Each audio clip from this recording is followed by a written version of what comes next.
ರಾಮ್ ರಾಮ್. ಇವತ್ತಿನ ವಿಷಯ ರೀ ಜ್ಯೇಷ್ಠ ಮಾಸದ ಶುಕ್ಲ ಪಕ್ಷದ ಏಕಾದಶಿ. ಇದರ ಹೆಸರು ನಿರ್ಜಲ ಏಕಾದಶಿ. ಇದು ನೋಡಿರಿ 6/6/2025 ಮತ್ತು 7/6/2025 2 ದಿನ ಬಂದೈತ್ರಿ.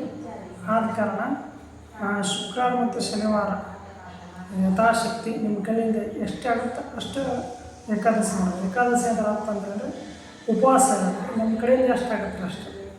ಏಕಾದಶಿ ಅಂದರೆ 3 ದಿನ, ದಶಮಿ, ಏಕಾದಶಿ, ದ್ವಾದಶಿ. ದಶಮಿ ದಿನ 2 ಹೊತ್ತು, ಏಕಾದಶಿ ದಿನ ಯಥಾಶಕ್ತಿ ಎಷ್ಟು ನಿಮಗೆ ಸಾಧ್ಯ ಆಗುತ್ತೆ ಅಷ್ಟು ಉಪವಾಸ ಇರುತ್ತೆ. ಮರುದಿವಸ ಸೂರ್ಯ ಉದಯ ಆಗಿದ್ದು ಪೂಜೆ ಕಾರ್ಯಗಳು ಮಾಡಿ ಊಟ ಮಾಡೋದು.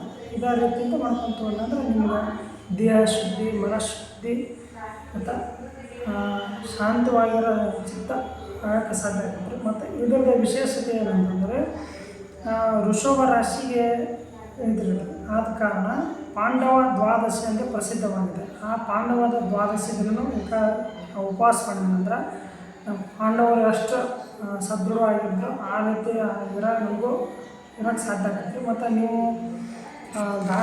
ದಾನ ಮಾಡ್ಬೇಕಂತಂದ್ರೆ